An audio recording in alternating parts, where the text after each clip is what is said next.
Anda bahwa saham IRA telah naik sebesar 405% dari harga penawaran umum atau IPO sampai dengan harga penutupan 27 Juli 2021? Selanjutnya yang sering menjadi pertanyaan investor adalah apakah lebih baik menjual atau membeli? Pada hari ini, kami Bernardine Paedros dari Binus University akan memaparkan hasil analisis kami terhadap PT Itama Ranoraya. Berikut hal-hal yang akan kami bahas. Pertama, ringkasan investasi, bisnis yang dijalankan oleh PT Itama Ranoraya, analisa mengenai ekonomi saat ini baik di Indonesia maupun dunia, tinjauan industri PT Itama Ranoraya dan sejenisnya selama 2 tahun terakhir, 5 quarter analysis dari PT Itama Ranoraya, analisa keuangan berdasarkan liquidity ratio, solvability ratio, dan profitability ratio, valuasi saham IRA menggunakan valuasi discounted cash flow, scenario analysis Monte Carlo, sensitivitas, dan relative valuation. Risiko investasi, investment recommendation mengenai keseluruhan hasil analisa kami, serta tata kelola perusahaan. Dari hasil valuasi saham IRA yang telah kami lakukan, kami merekomendasikan untuk buy saham IRA dengan potensi kenaikan sebesar 13,43% dari harga penutupan saham IRA pada tanggal 27 Juli 2021 dengan target harga pada level Rp2.183 berdasarkan valuasi DCF dan relative valuation. Serta adanya dukungan katalis positif bagi IRA, yaitu pengakuisisian Wanjek sebagai anak perusahaan IRA pada akhir 2021 yang berpotensi menjadi produsen jarum suntik terbesar di Asia, sehingga IRA akan mampu menghasilkan keuntungan dengan estimasi CAGR 2022-2026 pada tingkat 11,94%, serta beralihnya IRA menjadi produsen dan inovator untuk solusi alat kesehatan dengan teknologi tinggi dan penyedia jasa layanan kesehatan yang dapat dibuktikan dengan adanya peningkatan anggaran CAPEX menjadi 250-300 miliar pada tahun 2021. PT Itama Ranoraya merupakan perusahaan swasta nasional yang bergerak di dalam bidang kesehatan, khususnya sebagai distributor peralatan dan perlengkapan medis dengan teknologi tinggi. Perusahaan yang telah IPO pada tahun 2019 tersebut, sahamnya sebagian besar dimiliki oleh PT Global Dinamika Jaya, yaitu sebesar 69,75%.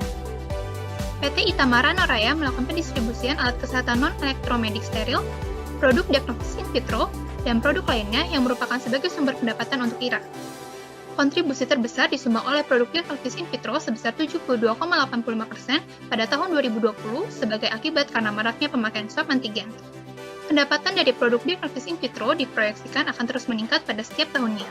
Dari sisi analisis ekonomi global dan lokal, kami melihat adanya ketidakpastian pada pertumbuhan ekonomi global dan lokal karena meningkatnya kasus terkonfirmasi positif COVID-19 yang disebabkan munculnya mutasi berbagai varian baru, terutama di berbagai negara Asia. Hal ini terlihat dari revisi IMF terhadap proyeksi pertumbuhan ekonomi negara Asia turun sebesar 0,4%. Di sisi lain, sejalan dengan pemberlakuan PPKM dan peningkatan kasus COVID-19, IMF juga telah memangkas proyeksi pertumbuhan Indonesia hingga ke level 3,9% dan mempertahankan proyeksi pertumbuhan ekonomi dunia di level 6%, dengan proyeksi pertumbuhan negara maju meningkat 0,5%. Dengan demikian, kami melihat adanya prospek IRA yang masih berlanjut di tengah pandemi, baik di dalam negeri maupun di luar negeri, di mana dunia, terutama Indonesia, sedang melakukan percepatan proses vaksinasi COVID-19 dan juga peningkatan tracking bagi suspek COVID-19. Dari tinjauan industri selama kurang lebih 2 tahun ini, industri kimia, farmasi, dan obat tradisional saat ini memiliki kondisi yang sangat baik. Salah satu penyebabnya adalah berjalannya vaksinasi COVID-19 pada tahun 2021. Peningkatan PDB Indonesia dari tahun 2019 sampai kuartal 1 2021 tampak konstan sebagai dampak dari peningkatan positif tersebut. Vaksinasi yang semakin gencar pun diprediksi akan semakin meningkatkan kontribusi terhadap PDB Indonesia. Berdasarkan pertumbuhan penjualan, IRA sendiri telah memperoleh kenaikan yang sangat drastis hingga 100% dengan selisih 93% melebihi industri sejenisnya. Dari 5 quarter analysis, daya tawar pemasok IRA termasuk rendah karena adanya aksi akuisisi supplier utamanya yaitu PT Wanjek Indonesia. Daya tawar pembeli produk IRA termasuk moderat karena beberapa produk IRA adalah yang paling berkualitas.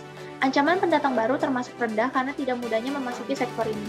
Ancaman substitusi untuk produk IRA hampir tidak ada karena belum ada yang bisa menggantikan alat berteknologi tinggi.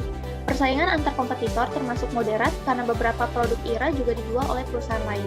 Berdasarkan data historis dan estimasi tim, kami melihat adanya potensi kenaikan pendapatan pada tahun 2021 sampai 2026 dengan asumsi CAGR 19,41% yang disebabkan karena pengakuisisian Wanjek dan transformasi bisnis yang dapat memancing pendapatan IRA bertumbuh, yaitu dari penjualan ADR secara massal dan banyaknya sumber pendapatan IRA.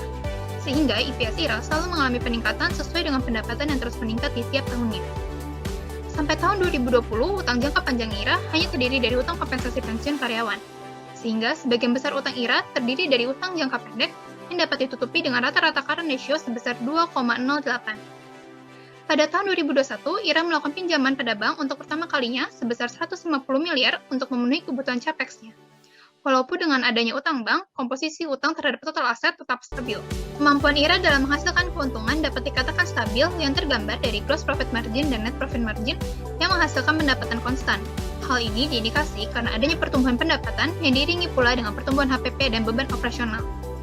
Dalam penggunaan aset dan ekuitasnya, kemampuan IRA dalam menghasilkan laba juga relatif stabil, dan terpancar dari ROA dan ROE IRA, di mana kenaikan laba bersih juga diiringi dengan kenaikan aset dan ekuitas.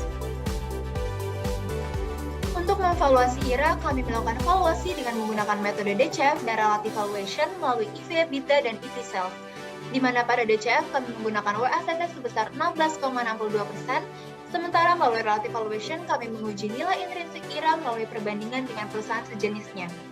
Melalui proyeksi tersebut, kami mencapai target harga sebesar Rp2.183 dengan potensi kenaikan sebesar 13,43% dari harga penutupan 27 Juli 2021.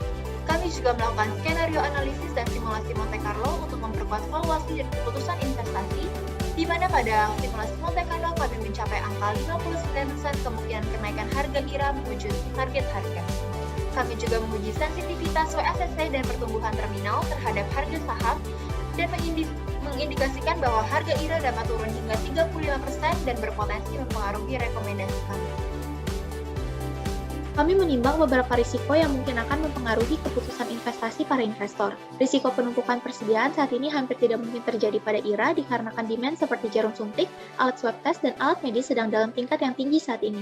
Aksi perluasan bisnis dari IRA dari distributor menjadi manufacturer dan inovator dari alat kesehatan dengan teknologi tinggi memiliki peluang sukses yang besar, terutama dengan adanya akuisisi OneJet.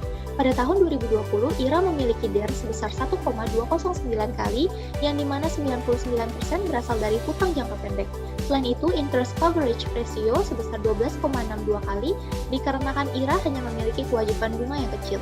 Risiko piutang tak tertagih yang cukup tinggi karena meningkatnya piutang perusahaan sebesar 63,72%, risiko persaingan usaha dengan distributor yang lebih murah, selanjutnya pengaruh pembayaran BPJS terhadap piutang IRA, dan yang terakhir risiko bencana yang terjadi secara tiba-tiba seperti kebakaran pabrik.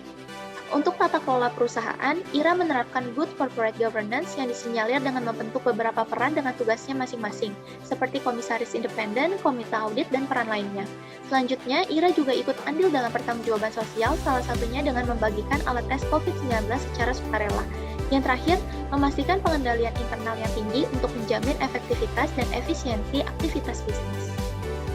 Sehingga dengan adanya katalis positif yang telah kami sampaikan dan valuasi saham yang telah kami lakukan, kami merekomendasikan untuk buy saham IRA dengan target harga Rp2.183 dengan potensi kenaikan sebesar 13,34% dari harga penutupan saham IRA pada tanggal 27 Juli 2021. Sekian analisis kami terhadap saham IRA, kami dari Bernardine Pedros, terima kasih.